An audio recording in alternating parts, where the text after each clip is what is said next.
एक छोटे से पुराने घर में सुरेश अपनी बहन खुशी के साथ रहता था। सुरेश बहुत ही मेहनती और ईमानदार था। उसकी एक छोटी सी चाय की दुकान थी। उसी दुकान में वो खूब मेहनत करता था ताकि वो अपनी बहन की शादी खूब धूमधाम से कर सके। भैया, आप रात दिन लगे रहते हो दुकान में, अपनी सेहत का बिल्कुल भी ध्यान नहीं रखते। कम से कम टाइम से खाना तो खा लिया करो। अरे पगली, मेरी थकान और भूख प्यास तो तुझे देखते ही गायब हो जाती है। बस एक तमन्ना है, तेरी शादी किसी अच्छे घर में करूं और बड़े धूमधाम से करूं। वहाँ मेरी बहन रानी बनकर रहे। यहाँ इस घर में तुझे मिला ही क्या है? इस घर में मुझे अपने भैया का प्यार मिला है, जो मेरे लिए बहुत कीमती है। जब देखो रुलाती ही रहती है। देखा, फिर रुला दिया ना तूने मुझे। अच्छा, बहुत भूख लगी है, जल्दी से खाना लगा दे। और हाँ, कल तुझे लड़के वाले देखने आ रहे हैं। उनके नाश्ते पानी में कोई भी कमी नहीं होनी चाहिए। दोनों भाई बहन बड़े प्यार से खाना खाते हैं और सो जाते हैं। अगले दिन खुशी को लड़के वाले देखने आते हैं। उन्हें खुशी पसंद भी आ जाती है, पर लड़के की माँ सुरेश को एक ओर ले जाती है और बोलती है, देखो, हमें तुम्हारी बहन पसंद है, पर हमारी एक शर्त है, तभी हम बात आगे बढ़ाएंगे। आपकी हर शर्त मुझे मंजूर है। बस आप मेरी बहन को अपने घर की बहू बना लीजिए। शर्त तो सुन लो पहले। शादी के दिन मुझे एक सूटकेस भरकर पैसा चाहिए, बिल्कुल भरा होना चाहिए, जरा भी खाली ना हो। और शादी के बाद जब तुम्हारी बहन पग फेरे के लिए हमारे घर आएगी तो उसे सोने के साथ लाद कर ही भेजना उसके ससुराल। बताओ, अब शर्त मंजूर है? कजरी की शर्त सुनकर सुरेश सोच में पड़ जाता है। हे भगवान, अब मैं क्या करूं? ये तो दहेज में इतना सब मांग रहे हैं। इतना अच्छा घर और इतना अच्छा रिश्ता मैं हाथ से जाने नहीं दे सकता। अभी तो मैं हाँ बोल देता हूँ, बाद में आधा आधा करके सब चुका दूंगा। पर मुझे ये बात खुशी से छुपा कर रखनी होगी। अगर उसे इस बारे में जरा भी पता चला तो वो ये शादी कभी नहीं करेगी। सुरेश कजरी को सब देने के लिए हाँ बोल देता है। शादी भी आ जाती है और अभी तक सुरेश ने जो जोड़ जोड़ कर रखा था सब इकट्ठा कर कजरी के हाथ में थमा देता है। अपनी बहन को सुरेश हंसी खुशी विदा कर देता है। 2 दिन बाद राखी है और उसी दिन खुशी पग फेरे के लिए घर भी आएगी। उसे देने के लिए मेरे पास अब कुछ नहीं बचा। हाँ, ऐसा करता हूँ, मैं ये घर बेच देता हूँ। अगर कुछ कम पड़ा तो दुकान भी बेच दूंगा। सुरेश घर दुकान बेच देता है और खुद सड़क पर आ जाता है। अब उसके पास रहने के लिए कोई ठिकाना नहीं था। सुरेश हंसी खुशी हाथों में गहनों की पोटली लिए घर की ओर निकल पड़ा, पर रास्ते में एक कार उसे टक्कर मारकर चली जाती है, जिसमें सुरेश की मौत हो जाती है। ये तो कोई चोर मालूम पड़ता है। सही कहा, देखो ना उसके पास कितने सोने के गहने हैं जो वहाँ पड़े हैं। चोर को उसके किए की सजा खुद ही मिल गई। अरे भैया, हमें पुलिस को इसके बारे में बताना चाहिए। हाँ। थोड़ी ही देर में वहाँ पुलिस आ जाती है और वहाँ पड़े सुरेश को अपने साथ उठाकर ले जाती है। सुरेश मर तो गया था, पर वो मरने के बाद भूत बन गया था।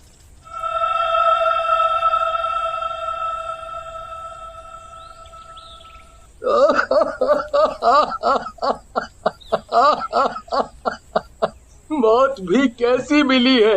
मेरा यहाँ घर मकान सब खत्म हो गया और लोगों ने मुझे मरते ही क्या नाम दिया, एक चोर का। ये तो ऊपर वाला ही जानता है कि मैं चोर हूँ या नहीं। काश मरने से पहले एक बार अपनी बहन से मिल लिया होता, उससे राखी बंधवा ली होती। आज के दिन मेरी ये कलाई सूनी रह गई। वहाँ खुशी अपने भाई के घर पहुँचती है। भैया कहाँ हो आप? देखो मैं आ गई। अरे खुशी, किससे आवाज लगा रही हो? यहाँ तुम्हारा कोई भैया नहीं है। भैया नहीं है? आज के दिन वो कहाँ जा सकते हैं? तुम्हें पता नहीं है कि तुम्हारा भैया एक चोर है? चोरी करके भाग रहा था तो गाड़ी के नीचे आने से मर गया। नहीं, ऐसा मत बोलो। मेरे भैया चोर नहीं हो सकते। वो कभी चोरी नहीं कर सकते। वो तो कितने ईमानदार थे। भैया आप कहाँ हो? देखो, तुम्हारी बहन तुम्हें राखी बांधने आई है।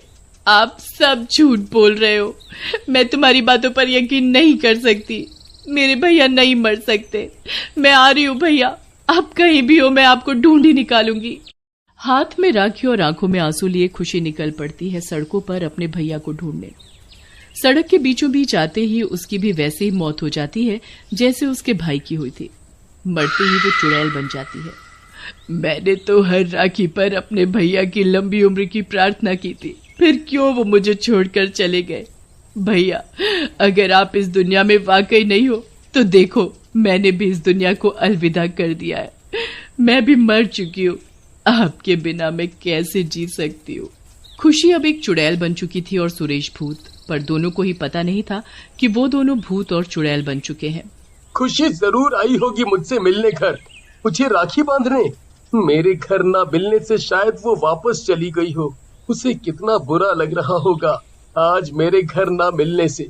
एक बार खुशी को देख लूं बस, फिर कहीं दूर दूर चला जाऊंगा, हमेशा हमेशा के लिए।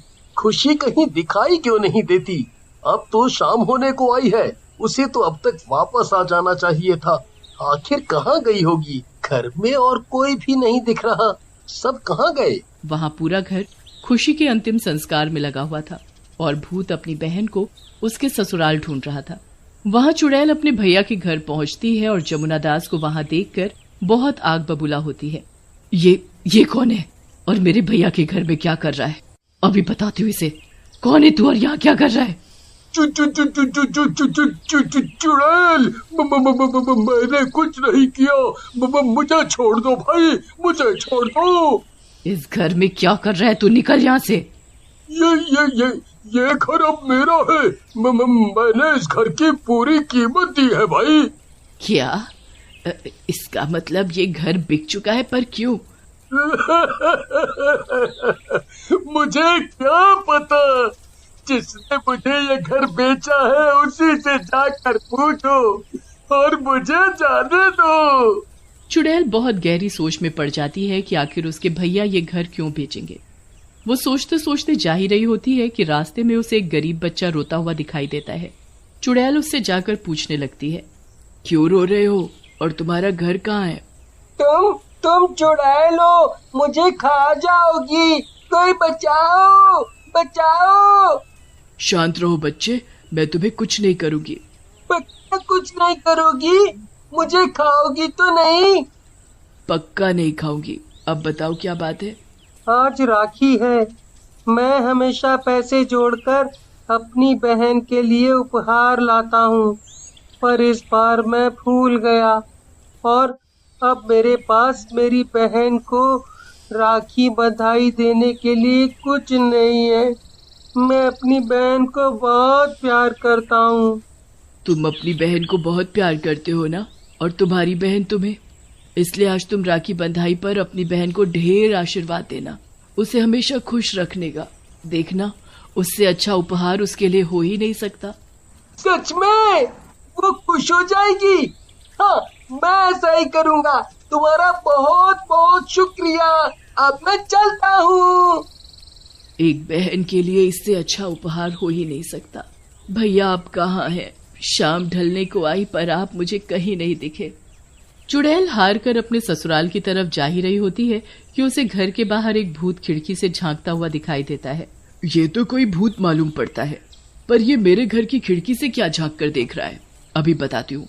ए भूत, तू यहाँ क्या कर रहा है? देख, मैं तुझसे डरने वाली नहीं, इसलिए तू यहाँ से चुपचाप चला जा। चला जाऊंगा, बस एक बार अपनी बहन को देख लूं, फिर हमेशा हमेशा के लिए चला जाऊंगा। तुम्हारी बहन यहाँ रहती है क्या? कौन है तुम्हारी बहन? बताओ जल्दी। खुशी, मेरी बहन का नाम खुशी है। मैं कितना बदकिस्मत हूँ जो आज के दिन अपनी बहन से राखी नहीं बंधवा पाया।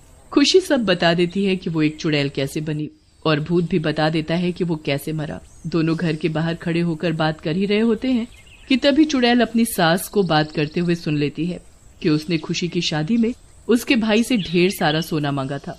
उसी शर्त को पूरा करने के लिए उसके भाई ने घर दुकान सब बेच दी। मुझे माफ कर देना खुशी, मैं इस बारे में तुम्हें कुछ नहीं बताना चाहता था।